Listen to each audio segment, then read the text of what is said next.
श्री रामकृष्ण वचनामृत आणि श्रीमद भगवद्गीता एक चिंतन या विषयावर आजचं हे 16वं प्रवचन.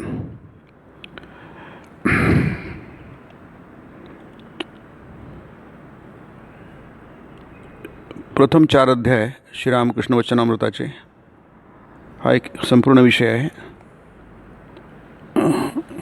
भक्तीचा आणि भगवत प्राप्तीचा. भगवत प्राप्तीचे किती मार्ग आहेत. विविध प्रकारे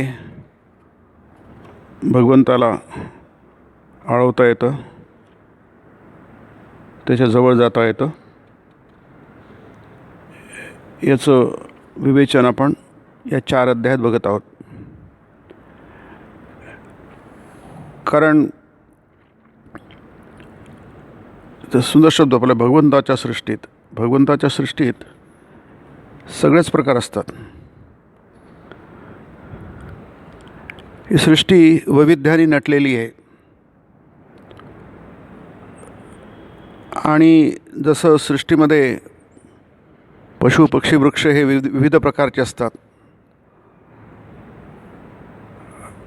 तसेच माणसामध्ये सुद्धा विविध प्रकार असतात आणि ती सगळी भगवंताची सृष्टी असते. जणू काही रंगमंचावरचं एखादं नाटक असावं आणि त्या नाटकामध्ये भाग घेणारे विविध पात्र असावेत. प्रत्येकाची वेशभूषा, प्रत्येकाचा अभिनय, प्रत्येकाचं बोलणं, संवाद हे सगळं विविध असतं. आणि रंगमंचावर न दिसणारे असे बरेच लोक असतात. आणि ते नाटक संपन्न होते सर्वांनी मिळून. त्या नाटकामध्ये विविध स्वभावाचे, काही चांगल्या काही वाईट, जसं आपण महाभारत बघतो. महाभारतामध्ये कौरवही आहे आणि पांडवही आहेत. तसंच या भगवंताच्या सृष्टीमध्ये विविध प्रकार आहेत. हे भक्तांनी समजून घ्यायला पाहिजे. हे फार आवश्यक आहे की नाही. कारण नेमके आपण कुठे बसतो या नाटकामध्ये की नाही, आपल्याला कोणती भूमिका दिलेली आहे हे आपल्याला माहीत पाहिजे की नाही. आणि त्या दृष्टीने इथे आपण हे पहिले 4 अध्याय बघत आहोत. आपण सध्या 3रा अध्याय बघत आहोत की मास्तर महाशय येतात श्रीरामकृष्णांकडे. एक मनस्थिती घेऊन ती अतिशय निराश, हताश, उद्विग्न झालेली असते. ती एक भूमिका आहे मास्तर महाशयांची. तिथून या वचनामृताला प्रारंभ होतो. जसं गीता अर्जुनाला दिलेल्या उपदेशापासून प्रारंभ होते. भगवान म्हणतात तसंच इथे हा उपदेश आहे मास्तर महाशयांना. पण हळूहळू इथे बरेचसे पात्र आपण बघूया वचनामृतांच्या सगळ्याच अध्यायांमध्ये. मास्तर महाशय हे स्वतःच तिथे आलेले आहे श्रोता म्हणून. पण भगवद्गीतेमध्ये अर्जुन आणि कृष्णांचा संवाद आहे की नाही. कृष्णार्जुन संवादे, तो संवाद जो काही 18 अध्यायांमध्ये व्यास महर्षींनी ग्रथित केलेला आहे 700 श्लोकांमध्ये. हा संवाद जेव्हा घडला, श्लोक सप्तशतेही उपनिबद्ध, म्हणजे पारंपरिक समजूत आहे की भगवंतानी उपदेश दिला आणि व्यासांनी तो 700 श्लोकामध्ये ग्रथित केला. आणि त्याचा समावेश महाभारतात आपण बघतो, भीष्मपर्वामध्ये. तिथे फक्त 2च होते. श्रोता आणि शिष्य म्हणजे अर्जुन आणि वक्ता गुरु म्हणजे भगवान श्रीकृष्ण. बराच वेळ चालला आणि त्या रणभूमीवर शेकडो हजार नव्हे लाखो लोक होते आणि विविध स्तरावरचे, विविध प्रकारचे, विविध योग्यतेचे, कुणी अर्धरथी, कुणी रथी, कुणी महारथी, विविध प्रकारचे लोक होते. पण संवाद हा दोघांमध्येच घडला. इतर कोणी नाही आहे. कोणी तिथे येऊन डोकावलं नाही की संवाद चालू आहे, चला आपण एकदा बघू काय चालू आहे, इतका वेळ चालला आहे, असं महाभारतात तरी कुठे उल्लेख नाही आहे. तो झाला, संपला आणि मग थोड्या वेळाने युद्ध सुरू झालं. इथे असं नाही. इथे आपल्याला दिसेल की मास्तर महाशय पहिल्यांदाच येत आहे. त्यांचा प्रवेश इथे प्रथम आहे. नवीन आहेत ते अगदी. अजून कोणाशी परिचय नाही आहे. आणि आता इथे आपण बघू 3ऱ्या अध्यायामध्ये पहिल्यांदा त्यांचा नरेंद्राशी परिचय होतो. परिचय म्हणजे फक्त बघतात ते. श्रीरामकृष्ण जणू काही त्यांची ओळख करून देतात नरेंद्राची, मास्तर महाशयांना आणि पर्यायाने तिथे इतर लोक बसले आहेत त्यांना पण, की नाही. म्हणजे तर मास्तर महाशयानंतर एक नरेंद्र एक विशिष्ट पात्र आहे, भूमिका असलेलं, की नाही. नरेंद्र हे जे पात्र आहे किंवा ही भूमिका आहे ही मात्र वैशिष्ट्यपूर्ण आहे, की नाही. म्हणून तिथे ओळख करून देताना म्हटलं आहे की हा छोकरा बसलेला इथे. आपण बघितलं छोकरा नाही, 19 वर्ष म्हणजे छोकरा म्हणता येत नाही, की नाही. छोकरा म्हणजे आपण ज्या लहान मुलाला म्हणतो आणि अगदीच खूप जवळीक असली तर आपण छोकरा म्हणतो, नाही. पण ते म्हणतात की हा दिसतो असा आहे आणि दिसत नाही तो वेगळाच आहे. ती ओळख आपण इथे बघत आहोत, नाही. आणि हळूहळू आपण जसं समोर जाऊ तसे कित्येक लोक येतील, वेगवेगळ्या प्रकारचे, विविध प्रकारचे, नाही. कारण जे बरेचसे अध्याय आहेत, त्या सगळ्या अध्यायांमध्ये आपल्याला खूप लोकांची ओळख पटेल, परिचय होईल आहे. आणि ते प्रत्येकच पात्र आपण समजू, हे जणू काही अभिमंचन आहे नाटकाचं, की नाही. आणि त्यामध्ये खूप पात्र आहेत. ते सगळेच बघा साधक आहेत, सगळेच काही मुमुक्षु असं म्हणू शकत नाही आपण, पण थोडंफार तरी त्यांना देवाविषयीची जाणीव आहे.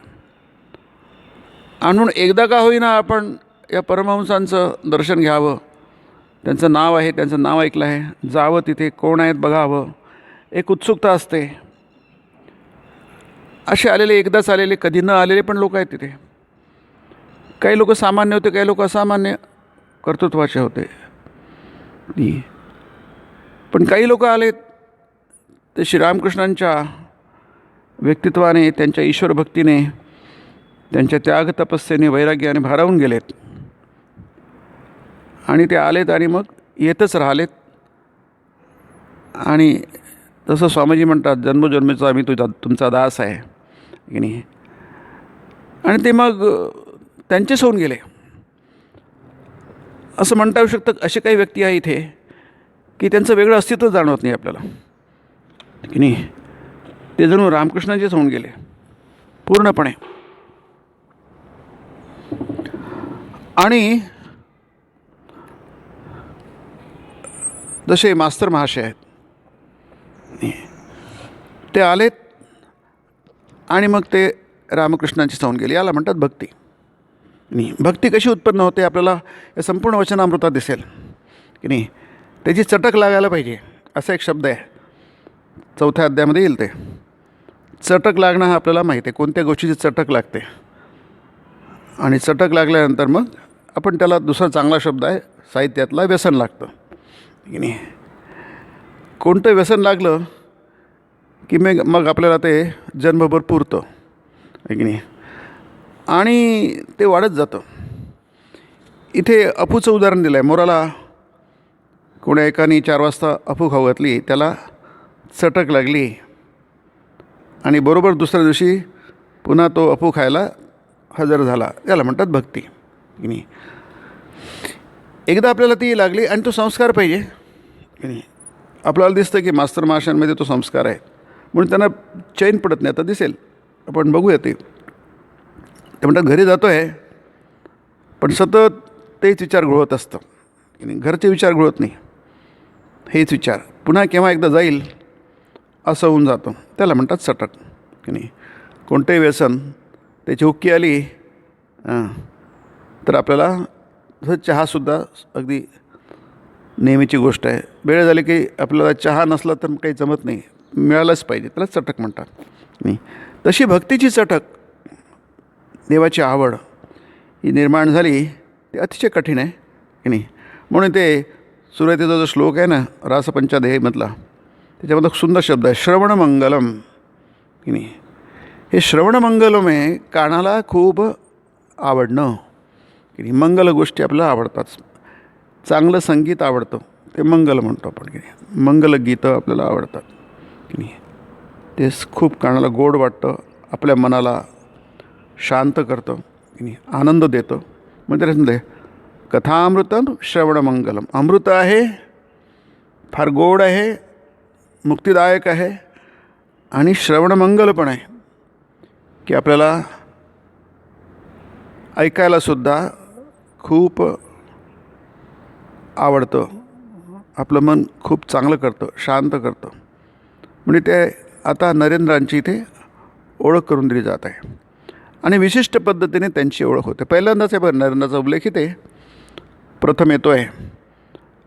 मास्तर महाशय फक्त त्याला पहिल्यांदा बघतात आहे, तिथे आलेले, त्याच्या पलीकडे त्यांची काही ओळख नाही आहे. पण जणू काही नरेंद्राची ओळख करून देण्यासाठीच मास्तर महाशयांना इथे त्यांनी हा उल्लेख केलेला आहे.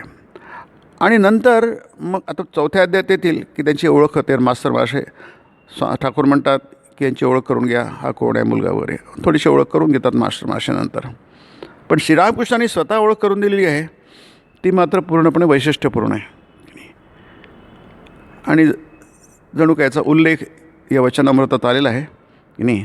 कारण तिथे असतील लोक नसतील, कमी जास्ती असतील, परंतु हा उल्लेख इथे आलेला आहे हा मात्र सगळ्यांसाठीच आहे नाही.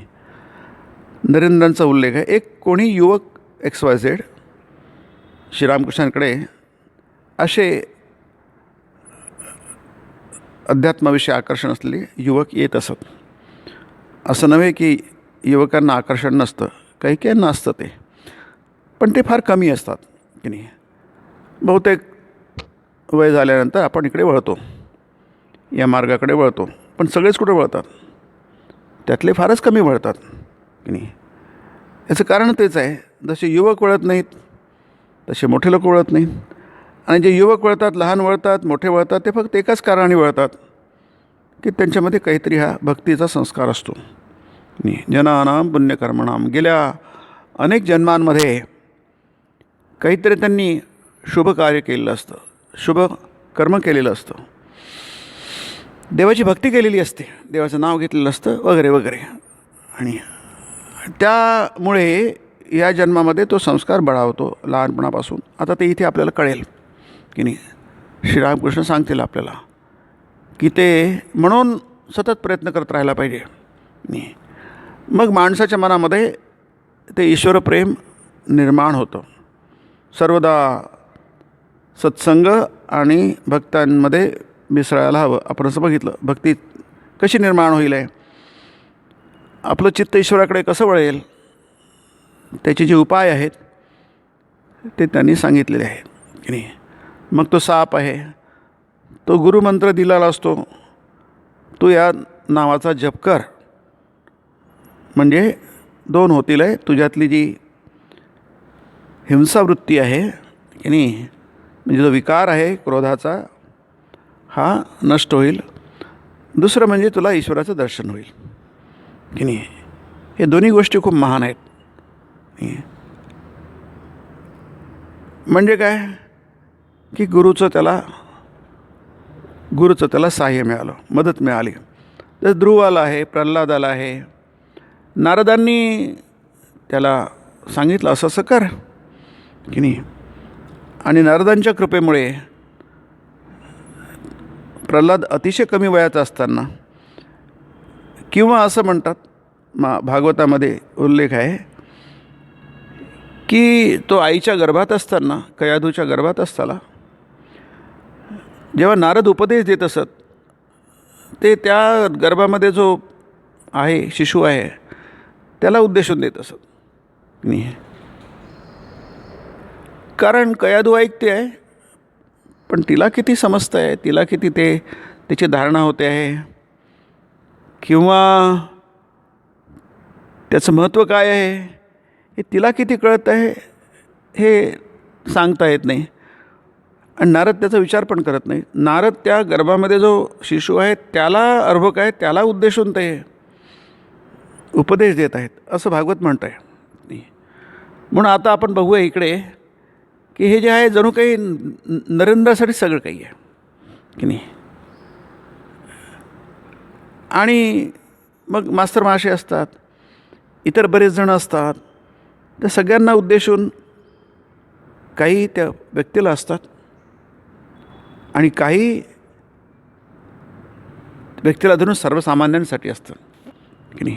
हा उपदेश हा व्यक्तिविशिष्ट असतो, पण जेव्हा सगळे असतात त्यावेळी व्यक्तिविशिष्ट राहू शकत नाही. हा सामान्य उपदेश होऊन जातो की नाही. म्हणून साधकांनी किंवा मुमुक्षूंनी नेहमी लक्षात ठेवायला पाहिजे की नाही. जेव्हा 1 to 1 असतं त्यावेळी त्याला जसं डॉक्टर असतात, जेव्हा त्यांच्यासमोर फक्त एकच पेशंट असतो, त्या पेशंटपुरतंच त्यांचं बोलणं असतं, चिकित्सा असतं, निदान असतं, उपचार असतात. पण तोच डॉक्टर जेव्हा 10-20 लोकांना काही सांगत असतो एखाद्या विशिष्ट रोगाविषयी की नाही, त्यावेळी तो एक पेशंट सगळ्यांना धरून सांगत असतो. कॉमन असतं ते सगळ्यांना कॉमन लागू असतो. समजा सगळेच हृदयाचे रोगी आहेत, मग त्यांना सांगेल तो सगळेच काही एकाच प्रकारचे हृदयाचे रोगी नाही आहे, पण त्यांना सांगताना तो सगळे जणू काही एक पूर्णपणे एक सामान्यीकरण करून ते सांगतील ते. तसंच इथे आपण बघूया. आता नरेंद्र हा पूर्णपणे दुसऱ्या टोकाचा आहे. आपण जे बघितलं की सृष्टीमध्ये, भगवंताच्या सृष्टीमध्ये अनेक प्रकार असतात, तसेच काही सज्जन असतात, काही दुर्जन असतात. वाघ असतो, ससा पण असतो. तसंच या मनुष्याच्या सृष्टीमध्ये सुद्धा त्याचे भाग पडले जातात की नाही. ते भाग अतिशय ढोबळ आहेत की नाही, पण आपल्याला संबंधाच्या दृष्टीने पुरेसं. एक बद्धजीव म्हणजे बद्धजीव, त्याची लक्षणं काय आहेत? नाव गेल्यात, तो प्राण गेल्या काही ईश्वराचं नाव घेणार नाही आहे की नाही, काही ते दुसरंच करत बसेल. म्हणजे कसं, जीवनाविषयीची, आनंदाविषयीची, एन्जॉय करणं, जीवन लाईफ एन्जॉय करण्याविषयी त्याची जी कल्पना आहे अतिशय बालिश आहे की नाही. जशी लहान मुलांची कल्पना असते आयुष्याची, जीवनाची, अतिशय बालिश असते ती. कारण त्याला बालिश म्हणजे बालापासून बालिश शब्द आला, चाइल्डिश असते. आणि त्यात काही दोष नाही आहे, कारण तो लहान आहे.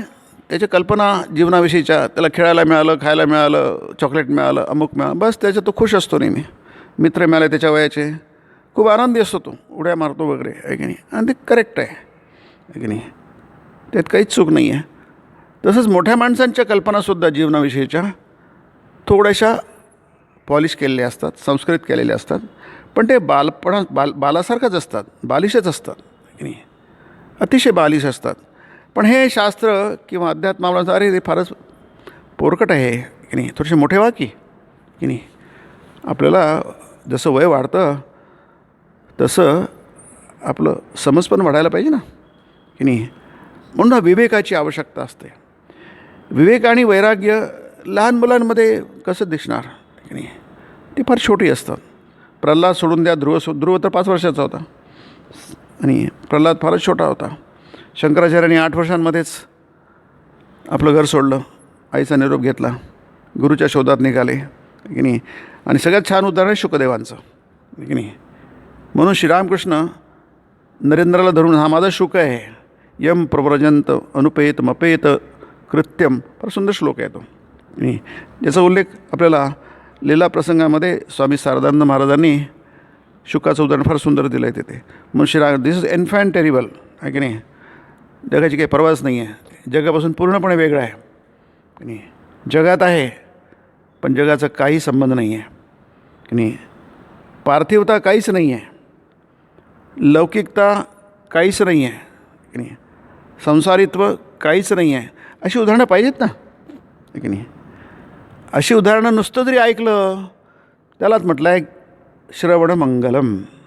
आपल्याला काही शुकदेवासारखं होता येणार नाही की नाही, किंवा विवेकानंदासारखं होणार नाही, शंकराचार्यांसारखं होणार नाही, होता येणार नाही, प्रल्हादासारखं. ही लहानपणापासून, म्हणून त्याला म्हटलं आहे नित्यसिद्धाच्या वर्गातली आहे. श्रीरामकृष्ण म्हणतात हे सगळे नित्यसिद्धांच्या वर्गातलं आहे. आपल्या नरेंद्राविषयी त्यांनी ही मुलं नित्यसिद्धाच्या कोटीतील. मी पुढे म्हणतात हे संसारात कधीच आबद्ध व्हायची नाहीत. लक्षण सांगितलं बघा. नित्यसिद्ध जसं बद्ध असतात एका टोकाला, तसं दुसऱ्या टोकाला नित्यसिद्ध असतात की नाही. ते सिद्ध होत नसतात, आधीचीच सिद्ध असतात की नाही. सिद्ध असूनही या जगामध्ये येतात, संसारात येतात की नाही. जसं बद्धजीव शरीर धारण करतो, जगात येतो, सुखदुःखांचे अनुभव घेतो, जगाचा निरोप घेतो, तसेच हे नित्यसिद्ध अवतार तर नित्यसिद्ध असतातच की नाही, पण ते आणखी वेगळी कॅटेगोरी असते. हे नित्यसिद्ध जे असतात तेही जन्म घेतात, शरीर धारण करतात, सुखदुःखांचा अनुभव घेतात आणि इतर जनांप्रमाणे एक दिवशी जगातून चालले जातात. परंतु एवढं सामान्यत्व आहे, बाकी काही सामान्य नसतं की नाही. बाकी संपूर्णपणे अगदी वेगळं असतं की नाही. हे छोट्याशा 10 वाक्यातून श्रीरामकृष्ण आपल्याला सांगत आहेत की नाही. हे कशाला फार महत्त्वाचं आहे की नाही. म्हणून ते माझा शुकदेव म्हणतात. शुकांचं किती विचित्र आहे बघा. ते लहान होते, अनुपेत मपेत कृत्यम असं म्हटलं आहे, प्रव्रजंत नाही. म्हणजे ज्याचं अजून जसं मुलं लहान होतो, जन्म घेतो, थोडा छोटा होतो, मोठा होतो, त्याला शिकवलं जातं लहानपणापासून असं कर, तसं कर, तसं कर. मग हळूहळू त्याला शाळेत टाकलं जातं, विद्याग्रहण त्याला म्हणतात. उपनयन अनुपेत मपेत कृत्यम नाही. म्हणजे त्याच्या जीवनाला घडवलं जातं, आकार दिला जातो. लहानपणापासून त्याच्या जीवनाला आकार दिला जातो. आईवडील सतत प्रयत्न करत असतात की नाही. कशासाठी करतात सगळे प्रयत्न? एक आकार, जसं मूर्ती घडवली जाते, त्याचा जो अनावश्यक भाग असतो तो काढला जातो, एक मूर्ती दगडातून घडवली जाते. त्याचप्रमाणे ह्या बालकामधून एक चांगला व्यक्ती निर्माण व्हावा अशासाठी आईवडील विशेष करून आणि सगळा समाजच प्रयत्न करीत असतो. याचं काहीच झालं नाही. अनुपेत मपेत कृत्यम तसं काहीच नाही आहे की नाही. लहान आहे, प्रव्रजंतम, तो घरून निघून गेला आहे नाही. विरह का तर द्वैपायनम, द्वैपायन म्हणजे व्यासमुनी की नाही. हे व्यासमुनी आपल्या पुत्राच्या विरहाने कातर होऊन, व्याकुळ होऊन, हे पुत्र कुठे चाललास तू की नाही. तो पुत्र समोर जात आहे आणि मागून बोलवतात आणि हा मागे वळूनही बघत नाही. वडिलांच्या बोलवण्याला होकार पण देत नाही, आवाज पण देत नाही, प्रतिसाद पण देत नाही. फार सुंदर उदाहरण आहे. शुकदेव म्हणून स्वामीजी म्हणत असत, शुकदेव हा आमचा आदर्श आहे की नाही. आदर्श आहे, भारतीयांचा आदर्श आहे की नाही. तो मागे वळून बघत नाही आणि प्रतिसाद पण देत नाही की नाही. समोर जातो आहे आणि त्याचे वडील मागून जातात आहे. पण हा मुलगा आहे कसा की नाही. फार सुंदर म्हणणं आहे भागवतामध्ये. तन्मयतया नाही तरवोभिनेदु तम सर्वभूत हृदय मुनिमानतोस्मी. हा सर्वभूत हृदयम आहे. ही संपूर्ण सृष्टीशी तो एकरूप झालेला आहे. आपल्याला वेगळा दिसतो, शरीर दिसतं वेगळं. एक तरुण पोरगा, तरुण म्हणजे काय लहानच आहे तो की नाही, अगदी छोटा, उपनयन होण्याचं वर्ष 7-8 आपण समजतो की नाही. असं समजूया की तो 7-8 वर्षांचा होता. आईवडिलांना त्याच्याकडनं खूप अपेक्षा होत्या. अपेक्षा म्हणजे ह्याच जे सर्वसाधारण आईवडील करतात की नाही. पण त्या वयामध्ये तो नित्यसिद्ध होता की नाही.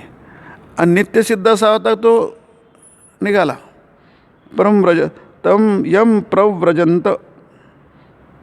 प्रव्रजंतम म्हणजे तो घर त्याला बांधू शकलं नाही,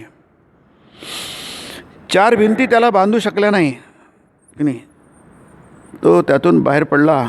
वडील त्याला बोलावतात आहे कातर होऊन, विरहाने आणि कातर होऊन बोलावतात आहे.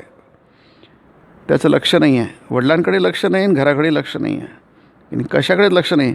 याचं कारण काय सुंदर आहे. सर्वभूत हृदयम, सर्व सृष्टीशी, सर्व भगवंताच्या सृष्टी तो एकरूप झालेला आहे. कशावरून कशावरून इथे म्हटलं आहे तन्मयतया. तन्मय झाला आहे, एकरूप झालेला आहे. सर्व भूतातील निवास करणाऱ्या त्या चैतन्य तत्वाशी तो भगवंताशी एकरूप झालेला आहे. कशावरून की नाही. लक्षण काय. उत्तर मिळतं आहे पण तो मुलगा देत नाही उत्तर की नाही. शुकदेव तुझ्या तोंडून बोलत नाही मी आलो आहे, थांबतो इथे, तुम्ही या मागून या असंही म्हणत नाही आहे. तो जातो आहे समोर. पण प्रतिसाद निनाद अतिशय सुंदर शब्द आहे. तरवोभिनेदू. कुठून प्रतिसाद मिळतो.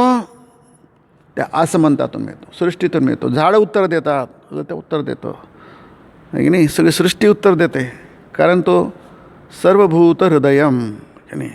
म्हणून श्रीरामकृष्ण नरेंद्राविषयी म्हणत असत, हा नरेंद्र कलकत्त्यातून जातो आणि सगळं ब्रह्म बघतो. सर्वभूत हृदयम. आपल्याला कल्पना करता येते आहे की नाही.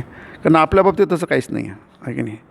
काही नाही, त्याची आपल्याला नुसती कल्पनासुद्धा करता येत नाही आहे की नाही.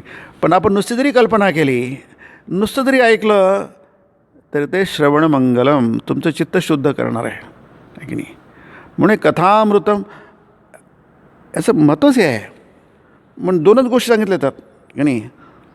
सत्संग म्हणून म्हणतात ना, न लगे मुक्ती धनसंपदा. तुकारामांचा अभंग प्रसिद्ध आहे तो. मला मुक्ती नको आहे की नाही. मुक्ती ही पारलौकिक असते की नाही, तर आपल्या मनबुद्धीच्या पलीकडली असते, ज्याची कल्पना करत नाही. आपल्याला मुक्त व्हावं लागतं, मुक्तीची कल्पना करता येत नाही मनाने की नाही. धनसंपदा हे जगातलं पण काही नको आहे. न लगे मुक्ती हा एक भाग झाला, न लगे धनसंपदा हा दुसरा भाग झाला. मला भौतिकही नको आणि पारमार्थिकही नको, मला काहीच नको. मग काय पाहिजे की नाही. पण काहीतरी पाहिजे मला. संत संग देई सदा. सत्संग संतसंग एकच आहे की नाही. जिथे सत्संग घडतो तिथे संतसंग घडतो, तिथे सत्संग घडतो आहे की नाही. संतसंग भागवतात हाच भाग आहे खूप आहे की नाही. मला काही नको, फक्त काय पाहिजे संतसंग. मुक्तीसुद्धा नको की नाही. कुंती तर मागते मला हे पाहिजे, दुःखच पाहिजे. तो श्लोक फार सुंदर आहे. प्रार्थना भागवतामध्ये खूप आहेत. कुंतीने केलेली प्रार्थना फार सुंदर आहे अगदी. ते म्हणतात माधवा कृष्णा केशवा मला दुःखच दे, कारण ती जीवनभर तिने दुःखच भोगलं. आता इतकं भोगलं आधी कशाला पाहिजे, नाही मला दुःखच दे. त्याचं कारण काय आहे. मला लक्षात आलं आहे की दुःख असलं की तुझी आठवण येते, नाही तर मी विसरून जातो तुला. काय सुंदर कल्पना आहे बघा की नाही. संत संग देई सदा. त्याच्या पुढे जाऊन तुकाराम म्हणतात की नाही, तुका म्हणे गर्भवासी सुखी घालावे आम्हासी. काही संकोच करू नको देवा, तुझी एवढी भक्ती केली आणि पुन्हा आमचा गर्भवास चुकलाच नाही असं काही मी म्हणणार नाही. म्हणून सुखे घालावे आम्हासी. अगदी निशंक होऊन आम्हाला गर्भवास दे. पण एक लक्षात ठेव, संत संग देई सदा. हे समजून घ्यायला पाहिजे आहे की नाही, की तो इतका श्रवणमंगलमय अमृता समान आहे की त्याच्यासमोर मुक्तीसुद्धा काही नाही आहे. हा चरमभक्तीचा सिद्धांत आहे, त्याला पराभक्ती म्हणतात आहे की नाही. मुक्ती काय ती असतेच, ती त्याला मागावं लागत नाही की नाही. मुक्ती त्याची दासी असते. म्हणून इथे आपण जे बघतो आहे की हे जी उदाहरणं आहेत, शुकदेव नित्यसिद्ध आहे, शंकराचार्य नित्यसिद्ध आहे. आपल्याला कल्पनाच करता येत नाही, याचा तर्कच चालत नाही आपल्या इथे आहे की नाही. तर्काने समजू शकणार नाही आपण, आहे की नाही. कसं शक्य आहे की एवढ्या लहान वयामध्ये तुम्हाला वैराग्य येणार कुठून, आहे की नाही. वैराग्य म्हणजे कसं, बरेच धक्के खाल्ल्यानंतर वैराग्य येत असतं. आलं तर म्हणा, नक्की काही नसते तर. जन्मभर चांगले आपले धक्के खाल्ले तर कदाचित माणसामध्ये ते वैराग्य उत्पन्न होऊ शकतं. परमवैराग्य तर ती फार गोष्ट दूरची आहे. पण थोडंसं वैराग्य आलं की माणसाला कळायला लागतं, दिसायला लागतं की नाही. जसं कोणामध्ये दृष्टिदोष असावा की नाही, त्याला काही स्पष्ट दिसत नाही आहे, पण अंधुकसं काहीतरी दिसते. मुलगा आला होता, 3-4 तरुण मुलं आले होते. एकाला दिसत म्हणा मला फक्त थोडं थोडं दिसतं म्हणाला, असं काहीतरी कोणीतरी उभं एवढं दिसतं की नाही. तो दृष्टिदोष आहे की नाही. 100% तो आंधळा नाही आहे, पण जवळपास 95% तरी आंधळा आहे तो की नाही. तसंच आपल्यामध्ये दृष्टिदोष असतो, दिसत नाही आपल्याला की नाही. पण हे स्वच्छ दृष्टीने बघतात की नाही. पार्थिवाचा काही संबंधच नाही आहे. आणि म्हणून नरेंद्राचं वर्णन करताना त्यांनी ते होमा पक्षाची गोष्ट सांगितलेली आहे की नाही. पार्थिव म्हणजे पृथ्वीला जोडलेली गोष्ट, त्याला पार्थिव म्हणतो, लौकिक त्याला म्हणतो आपण की नाही. याची आई या पक्षाची, होमा पक्षीचा उल्लेख वेदामध्ये म्हणतात श्रीरामकृष्ण. वेदामध्ये होमा पक्षाची गोष्ट आहे नाही. आता होमा पक्षी त्याचा रेफरन्स कधी सापडलेला नाही आहे, असेल कुठतरी किंवा नसेल ते महत्त्वाचं नाही, कारण हे रूपक आहे की नाही. हे फक्त आपल्याला समजून घ्यायचं आहे. ही गोष्ट आहे, गोष्टीमधून आपण त्याचं मर्म समजून घेण्याचा प्रयत्न करतो की नाही. की हा पक्षी असा वेगळ्या प्रकारचा पक्षी आहे. इतर सगळे पक्षी असतात तसे पक्षी हा, तसा पक्षी हा नाही आहे की नाही. जसे कबूतर आकाशात खूप उंच उंच उंच उडतात, आहे की नाही. मग ते कुठेतरी मंदिराच्या वरती जाऊन बसतात, त्यांना सुरक्षितता पाहिजे असते, कारण त्यांच्यावर कोणी झडक घालू शकतो. मांजर त्याच्यावर झडक घालू शकते, आहे की नाही. अशा ठिकाणी बसतात ते की तिथे कोणी झडप घालून त्यांना करता नाही, म्हणून ते नेहमी अशा ठिकाणी बसतात. त्यांना नेहमीच भीती असते पक्ष्यांना. त्यांना जमिनीवर यावं लागतं नाही. जमिनीवर यावं लागतं. किती उंच उडली तरी जमिनीवर यावं लागतं नाही. विमान किती उंच उडलं की नाही तरी पण विमानाला जमिनीवर यावं लागतं की नाही. पण हे कशी, ही जन्मतच नाही. पृथ्वीवर जन्म होणार ना की नाही, पण ही पृथ्वीवर जन्मतच नाही आहे आणि पृथ्वीवर कधी येतच नाही आहे. काय सुंदर रूपक आहे की नाही. श्रीरामकृष्णांना कदाचित शक्य आहे की त्यांना यांनी मिळालं असेल, आपल्या तिथेच बसा, त्यांना इथनं मिळालं असेल. ते त्यांच्याकडे साधू बरेच यायचे.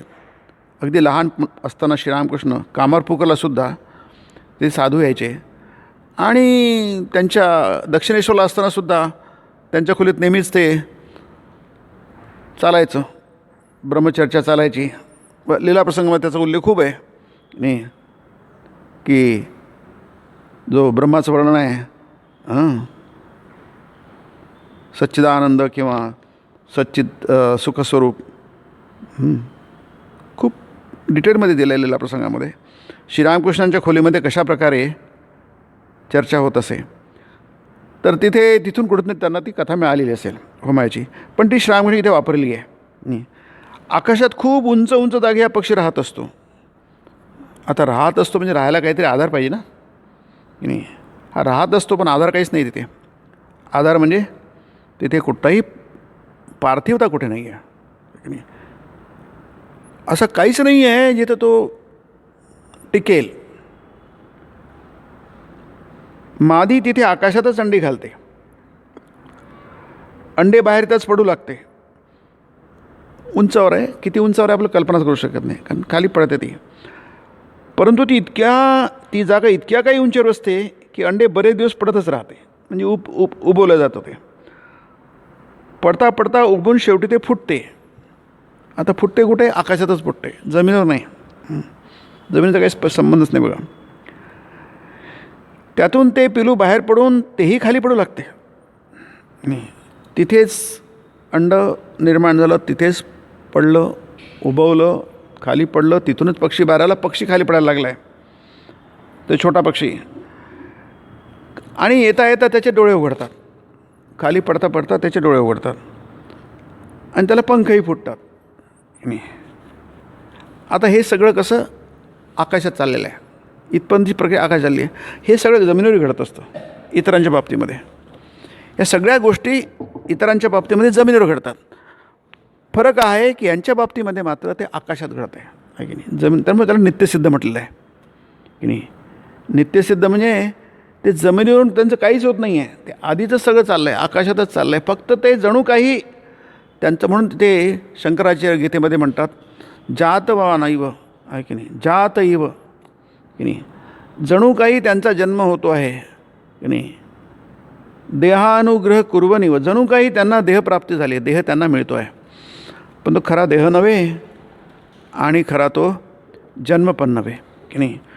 आणि हे सगळं जमिनीवर घडतं, आणखी कुठे घडणार इतरांच्या बाबतीमध्ये. त्यांचं वेगळेपण काय आहे, त्यांच्यात पार्थिवत्व शून्य की नाही. म्हणून त्यांनी म्हटलं आहे, डोळे उघडताच त्याला दिसून येते की आपण खूप वेगाने खाली पडतो आहोत आणि जमिनीवर आदळल्यास आपल्या अगदी ठिकऱ्या ठिकऱ्या उडतील. तेव्हा मग ते लगेच आपल्या आईच्या रोखानं मोर्चा वळून सरळ उडू लागतं. हे जमिनीवर कधी येतच नाही की नाही. काय सुंदर उदाहरण आहे बघा की नाही. ही मुलं सगळी नित्यसिद्धांच्या कोटीतील, इथे म्हटलं आहे जणू गोगलगाय बापाजवळ बसली आहे तशी जणू गोगलगाय. आणि चौकात खेळताना जेव्हा धिंगाणा घालतो तेव्हा निराळीच मूर्ती. म्हणजे तुम्हाला जे दिसतं आहे ते वेगळं आहे आणि खरी मूर्ती ती वेगळी आहे. वय होऊन थोडंसं समजू लागताच त्यांच्यात जागृती उत्पन्न होते नि ते ईश्वराकडे वळतात. हे जन्माला येतात केवळ लोकशिक्षणास्तव. सांसारिक कोणतीच गोष्ट यांना आवडत नाही. संसारावर ते कधीच आसक्त होत नसतात की नाही. आणि हे सगळं तेव्हा मग ते लगेच आपल्या आईच्या रोखानं मोर्चा वळून सरळ वर उडू लागतं. सरळ वर ते उडू लागतं. म्हणजे त्याला ह्या संसाराचा, या पार्थिवतेचा काही स्पर्श होत नाही. त्यांच्या त्यात काही इंटरेस्ट नसतो. मग कशाला जन्म घेतात ते? फक्त लोकशिक्षणास्तव.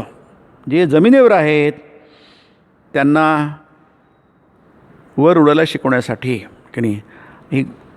हे प्रसंग आहे. झाल्यानंतर नंतर एक छोटंसं वाक्य 3 शब्दांचं, नरेंद्र उठून गेले की नाही. इथे लिहिलं आहे 3 शब्द आहेत. नरेंद्र उठून गेले. ही केवढी मोठी स्तुती आहे की नाही. आपण काय हुरवून गेलो असतो, आणखी चालू द्या म्हटलं असतो, कशाला लवकर बंद करता आहे की नाही. आपल्याला अजून ऐकायचं, स्वतःची स्तुती आपल्याला आणखी ऐकायची, आणखी असते. पण नरेंद्राचे वैशिष्ट्य आहे तिथून ते उठून गेले आहे की नाही. त्यांना ते काही ऐकवलं नाही की नाही. हे महापुरुषांचं लक्षण आहे. त्यांना प्रशंसा आवडत नाही. त्याला म्हणतात लोकैषणा की नाही. किंचितसुद्धा लोकैषणा त्यांच्यामध्ये नसते की नाही. आपण हा विषय पुढच्या मंगळवारी पुन्हा बघूया. ओम ब्रह्मार्पणं ब्रह्म हुतं महेशमीड्यं तं रामकृष्णं शिरसा नमः. श्रीरामकृष्णार्पणमस्तु.